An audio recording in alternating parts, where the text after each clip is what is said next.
I'm Karen Templeton, and I am going to demonstrate magic strip binding. This is a neat little technique that just kind of brings out or emphasizes the binding or a border of your quilt if you feel like it needs a little something extra. I took this from Quilter's Newsletter. The article from the January 2010, and I made up my own little cheat sheet because I read through this 3 times and could not understand it. So I decided, okay, they call it easy lesson, so we'll just start in and do it. And I found many times that's the best way to learn something, is just jump in and follow the directions. I still advocate reading all the way through the directions though first. But to start, I'm using, to demonstrate this, this is just an old orphan block, and you can tell it's old because the muslin is yellowed.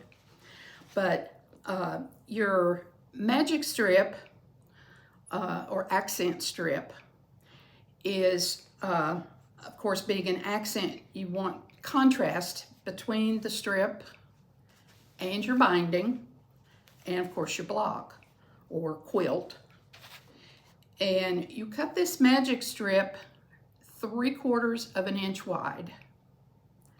The exact, we'll pretend it needs to be the exact length of the side. So you'd need 4 strips, and each strip the exact width or length of your side. On your binding, I use 2.5 inch binding. Fold it wrong side together and press it. So then to start the process, you want to put your magic strip, this has been pressed, but anyway, you lay your magic strip on the top of your work.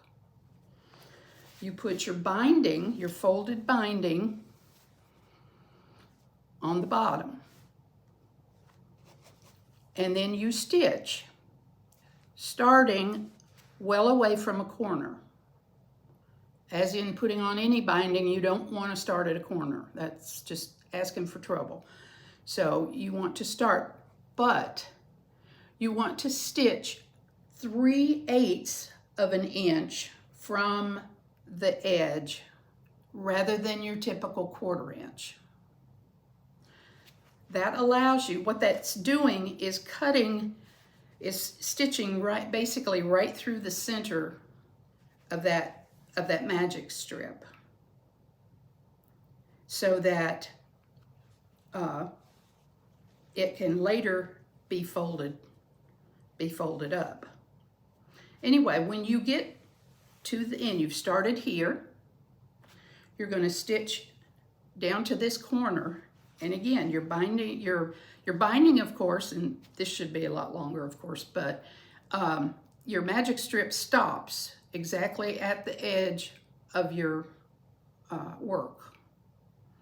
And again, you've got the rest of your binding that you are going to, just like you would a regular binding, you are going to fold it up. Well, you want to fold the magic strip up to where the 2 raw edges meet the raw edge of your work. And then you're going to bring your binding, I have to do it this way, bring your binding up and back down on this side, and just hold that in place with a pin for a minute, because then with the first strip folded, you want to lay your next strip down.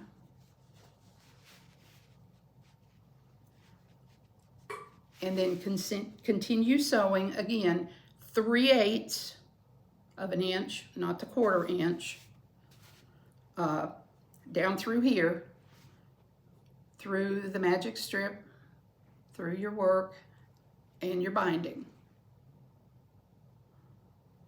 And when you've got this all stitched, it will turn just like it always does, just as if you'd put a binding, but this binding will come up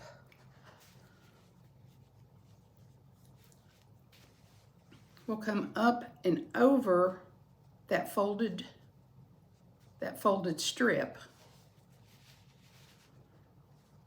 I'll get this together in a minute. And it gives you that effect. It doesn't affect you turning the corner at all.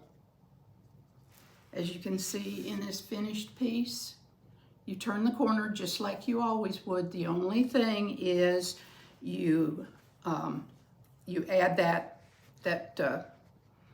unfolded magic strip, and then once you've sewn the whole side and before you come up the next side, you want to fold that magic strip down in half so that the binding will later kind of come up and over it. Now the trick to this, the good thing about this, I generally always finish my binding by hand.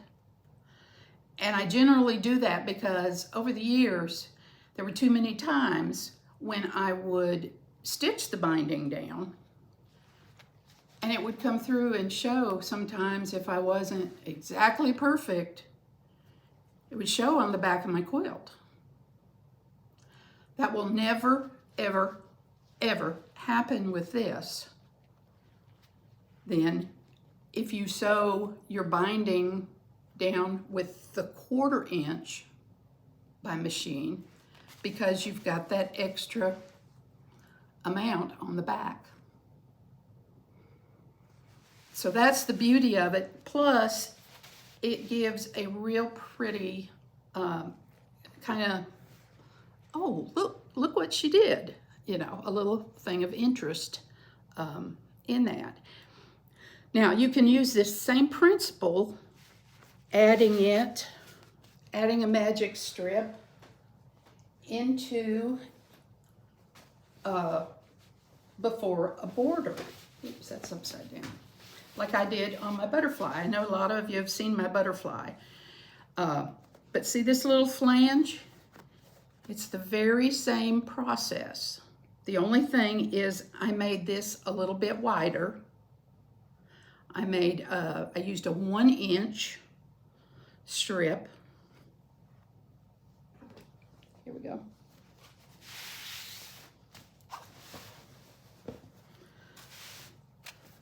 I used I've got it. Anyway, I used a 1 inch strip of the magic strip fabric and then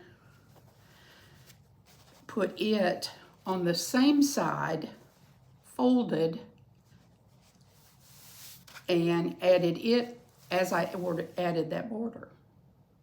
And again, to make things, keep things uncomplicated, here at the end, you want to end that magic strip at the raw edge. Because, I mean, I guess you could fold it and turn the corner and all, but you're probably going to get a messier result than if you simply end the magic strip at the end of your work, and then before you add the next border, you lay another folded magic strip right there and finish sewing your border. Fold it down and then add your next border.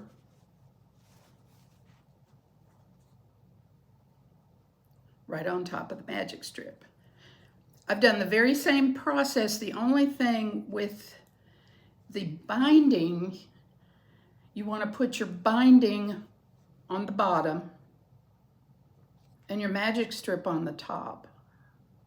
When I'm using it with a border, you want to put that magic strip right under your border fabric. But it gives, you know, a really neat, interesting look to your border. What I haven't tried yet is doing 2 of them in there, but that's another demo. So, I hope this wasn't too confusing. It's great. Thank you so much. Appreciate it.